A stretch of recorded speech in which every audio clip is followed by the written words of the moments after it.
সত্যি গো, আমি কারোর সংসার ভাঙতে চাই না। আর আমি কারোর সংসার কোনো দিন ভাঙতে চাই না, আমি আরও জোড়া লাগাতে চাই। এমন একটা পার্ট দিল আমাকে, এটা আমাকে করতে এখন বাধ্য, কিচ্ছু করার নেই। তো চলো দেখতে থাকো কি অবস্থা, আমি নাকি লোকের সংসার ভাঙি। Hello everyone, welcome back to my channel. আমি সঙ্গীতা, তোমাদের দুষ্টু সঙ্গীতা ব্লগ।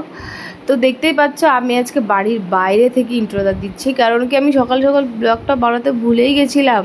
কেননা এত রথের জন্য এত আনন্দ, এত এক্সাইটেডমেন্ট, কারণ আমাদের বাড়ি তো অনেকে এসেছে তার জন্যে। তো চলো আমি বাইরে থেকেই ভিডিওটা শুরু করছি, কারণ কি আমি এসেছিলাম অর্পিদের বাড়ি, কারণ অর্পিদের বাড়ি সাপ ঢুকেছে, তার জন্যে অর্পিদের বাড়িতেই সামনে থেকেই ভাবলাম যে চলো ব্লগটা শুরু করি। তো সকাল সকাল আমরা সকালবেলা সব কাজটা আমার কমপ্লিট। তো আমিও স্নান করে পুরো রেডি হয়ে গেছি। তো রেডি বলতে আমি স্নান সবে করেছি, করার পরে এখন যাব আমি পুরো রেডি হতে, কারণ আমি আরেকবার স্নান করে চলো রেডি হই, তখন তোমাদের সাথে কথা বলছি। তো এই যে আমি আবার চলে আসলাম স্নান করে, এখন হবো রেডি, কারণ কি আমার নাচ আছে, আমার সাজতে হবে তাড়াতাড়ি করে। তো চলো তাড়াতাড়ি করে আমি রেডি হয়ে নিই, তারপরে তোমাদের সাথে আবার কথা বলছি।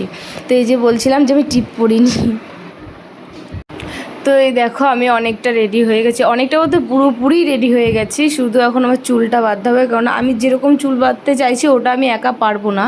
সে যত বড়ই কেউ যেই হোক না কেন, নিজের চুল কখনো একা বাঁধতে পারে না। তো আমার বৌদিকে ফোন করেছিলাম, তো বৌদি বললো আমি আসছি। তো চলো ও আসুক, তারপরে চুলটা বাঁধলে আমার পুরোপুরি কমপ্লিট, মাথা ওড়নাটা দিলে। তো ততক্ষণ চলো আমি মাকে একটু শাড়ি পরিয়ে নিই, পিনটা ধরে দিই। তো এই যে আমিও সাজতে সাজতে আমার মাকে এখন পিনটা ধরে দিই, কেননা মা আগে একটু যাবে, কেননা আমার ওইদিকে দেখতে হবে যে আমার কি এখনও কি দেরি আছে নাকি। তার জন্য বললাম যে তোমাকে আমি তাড়াতাড়ি রেডি করে দিই, তুমি চলে যাও। তো এই যে আমিও রেডি হয়ে গেছি, আমার বৌদির জন্য ওয়েট করছি। তো এই যে আমার বৌদি চলে এসছে, আমার প্রায় চুলটাও কমপ্লিট হয়ে গেছে। এই দেখো এই যে খোপা করে তারপরে ওর মিডিল দিয়ে বেনুনিটা বার করতে হয়েছে, তার জন্য এইটা আমার একার দ্বারাই হচ্ছিল না বলে, তার জন্য বললাম যে ঠিক আছে ও আসুক, ও করে দেবে। তো এই যে গলাটা পরাতে গিয়ে যে কত প্রবলেম হয়েছে, পরে আমার গলাটা কেটে পড়তে হয়েছিল। এই যে চলো একটু রথটা দেখি, মানে বাড়ির সামনে থেকেই রথটা দেখবো, কারণ কি আমি যাব না এখন, এরকম অবস্থা আমার নিজেরই লজ্জা লাগছে যেতে। তার জন্য ভাবলাম বাড়ির সামনে দিয়ে এখন রথটা, যে সবাই আমাদের বাড়িতে এসেছে, আমি ভাবলাম কি আর বাড়ি থেকে না গিয়ে এখান থেকে বাড়ির সামনে দাঁড়ালেই তো পুরো রথটা দেখা যাবে, তাহলে বাড়ির সামনে থেকে রথটা দেখে নিই, কারণ আমি তো টানতে পারবো না।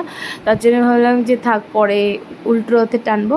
তো এখন এই যে সবাই রথটা, যে প্রচুর লোক হয়েছে আমাদের বাড়ির সামনে, প্রচুর লোক হয়েছে। তো দেখো কত সুন্দর সাজিয়েছে রথটা। তাই রথ টানার পরেই শুরু হবে আমাদের অনুষ্ঠান। তো চলো এই ব্লগে তো পুরো অনুষ্ঠানটা দেখাবো না। তো এই যে আর রথটা দেখে আবার ঘরে চলে আসলাম, কারণ এখন তো অনুষ্ঠানটা শুরু হওয়ার দেরি আছে। তাই ভাবছি যে দেখো আমাকে কেমন লাগছে বলো, পুরোপুরি আমি নিজে একা সেজেছি, শুধু আমাকে চুলটা বেঁধে দিতে আমার বৌদি হেল্প করেছে, আর পুরোপুরিটা আমি একাই করেছি, মেকআপ টেকআপ সব কিছু আমি। তো এই যে আমার নাচের জন্য এখন আমি বাইরে যেতে হবে, তো চলো যাই। এই দেখো সব সখীগণ, রাধাগণ, কৃষ্ণগণ, সবাই দেখো সব সেজে গুজে পুরো রেডি, কারণ আমরা এখন নাচের জন্য রেডি হচ্ছি, মানে এখনই শুরু হবে। কারণ এই যে কৃষ্ণ প্রচুর লজ্জা পাচ্ছে, এই যে রাধা, আর আমি হচ্ছে গিয়ে চন্দ্রা বলি, আমি লোকের সংসার ভাঙবো।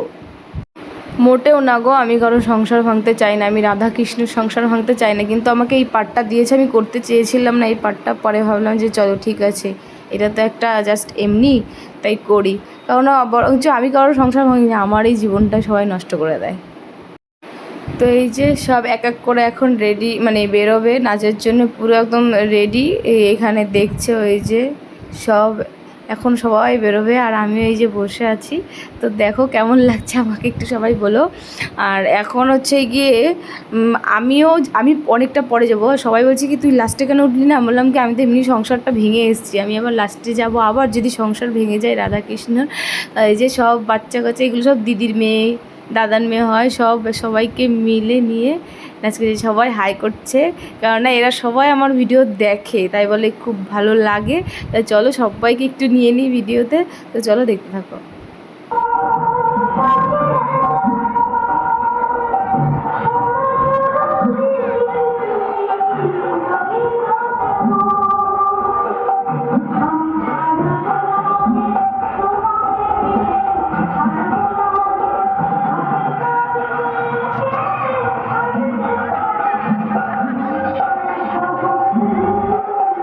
তো এই যে আমাদের পুরো নাচ কমপ্লিট, এখন সবাই ছবি তুলতে ব্যস্ত, কারণ সবাই ছবি তুলবে সবার সাথে। তার জন্য ভাবলাম যে চলো ঠিক আছে আমরাও একটু ছবি তুলে নিই। তারপরে এই যে বাড়িতে চলে এসে একটু জামাটা ছেড়ে এখন ভাবলাম যে একটু মেলাটা দেখে আসি, কারণ মেলা তো কিছুই দেখিনি। তো চলো একটু মেলা দেখে আসি, কারণ অনেকটা লোক হয়েছে, অনেক কিছু হয়েছে, কিন্তু আমরা মেলা ঘুরতে পারিনি। তো চলো একটু মেলা থেকে ঘুরে আসি। এই যে কাকিমা, মা, বোন, ভাই সবাই মিলে একটু মেলায় চলে আসলাম। এখানে ওরা সবাই ফুচকা খাচ্ছে, কারণ আমি কিছু খাইনি, শুধু আমি একটা আইসক্রিম নিয়ে চলে এসেছি, কেন আমি মেলায় কিছুই খাই না। তো এরা ফুচকা খেলাম। তো গাইজ দেখো এখানে কত সুন্দর মানে একটা বাচ্চা পুতুল দুলছে, তাই বললো কি এখানে প্রচুর কালারিং পাওয়া যায়। পরে বললো থাক তুমি এখন নিও না, পরের বার নিও। এই দেখো আমার এই বোনটার সাথে দেখো, এ যা সুন্দর নেচেছে কি বলবো, সত্যি আমি যে এর প্রেমে পড়ে গেছি। পুরো নাচ দেখে মানে এত সুন্দর অ্যাক্টিং করে, এত সুন্দরভাবে নেচেছে কি বলবো। এ আর আমার একটা দিদির মেয়ে আছে, আমার বোন হয়, আর একটা দিদির মেয়ে আছে, এত সুন্দর নেচেছে আমি মনে হয় জীবনে এরকম অ্যাক্টিং, এরকম নাচ দেখিনি। এত ছোটো বয়সে এত সুন্দর নেচে, যা দুর্দান্ত সেজেছে, যা লাগছে ওকে কি বলবো। যে ও আর কিছু বলার নেই, এত সুন্দর নাচতে পারে ও, আমি জানতাম না যে এত অ্যাক্টিং পারে। তো এই যে আমার দিদি ফুচকা খাচ্ছে আর লজ্জা পায়, ও সবসময় ভিডিওতে আসতে লজ্জা পায়। তো চলো যেই পুতুলগুলোর কথা বলছি, তো চলো আগে পুতুলগুলো দেখায়। আমি পুতুলগুলো দেখে জাস্ট প্রেমে পড়ে গেছি। তাই বললো কি পুতুলগুলো তো অনেক কালারিংয়ের পুতুল আছে, তাই উনিই বলে কি এখন পুতুলটা নিও না, যে উল্টো রথে প্রচুর পুতুল আসবে, তখন উল্টো রথে সেই পুতুলগুলো নিও। তো আমি বললাম যে ঠিক আছে তাহলে উল্টো রথে তুমি কিন্তু নিয়ে আসবে, আমি ওখান থেকে পুতুল নেব। তো চলো পুতুলগুলো এখন তোমাকে দেখাচ্ছি। এই দেখো পুতুলগুলো, জাস্ট পুতুলগুলো দেখো। আমি তো এইসব জিনিস দেখলে আমি পুরো একদম প্রেমেই পড়ে যাই। কিন্তু এখানে বললো অনেক সুন্দর সুন্দর কালারফুল আরও আসবে, এগুলো তো কমন কালার, বললো কি ওইগুলো আনকমন কালারফুল অনেক সুন্দর সুন্দর আসবে, তো তুমি এখন নিও না, পরে নিও। এই যে দোকানদারি উনিই বললো। আমি বললাম ঠিক আছে, তো চলো পরের বার নিয়ে আসবে, আমি অনেকগুলো নেবো, অনেকগুলো না নিলেও একটা নিলেও নেব। তো চলো এই যে পুতুলগুলো দেখো কত সুন্দর লাগে, তাই না? এইসব ছোটো ছোটো জিনিস আমার ভীষণ ভালো লাগে। আমার বড় দিকে চাহিদা নেই, সেগুলো আমার একদম না। আমার এইসব বাচ্চা বাচ্চা পুতুল খেলনা এগুলো। চলো অনেক লাস্টে এসে অনেক ঘুরলাম, অনেক মজা করলাম। তো চলো এবারটা বাড়ি যাওয়া যায়, এদের মনে হয় খাওয়া আর শেষই হয় না, আমি তো কিছুই খাচ্ছি না। তো চলো এবারটা বাড়ি যাওয়া যাক। তো এই যে বাড়ি চলে আসলাম, এখন আমি ফ্রেশ হব, কারণ কি সেই নাচ করে আমি এখনও ফ্রেশ হইনি, এখন ফ্রেশ হব। তো ভিডিওটা যদি এইটুকুনি, যদি ভালো লাগে লাইক কমেন্ট শেয়ার, চ্যানেলটা সাবস্ক্রাইব করে দিও। দেখা হচ্ছে নেক্সট কোনো ভিডিওর সাথে, ততক্ষণ ভালো থেকো, সুস্থ থেকো, টাটা। যদি আজকের ভিডিওটা ভালো লাগে তাড়াতাড়ি আমাকে লাইক কমেন্ট করে দিও, আর যাও আমাকে ইনস্টাতে তাড়াতাড়ি ফলো করে দাও, আমার সঙ্গীতা মজুমদার 4। তো তাড়াতাড়ি যাও আমাকে ইনস্টাতে ফলো করে দাও।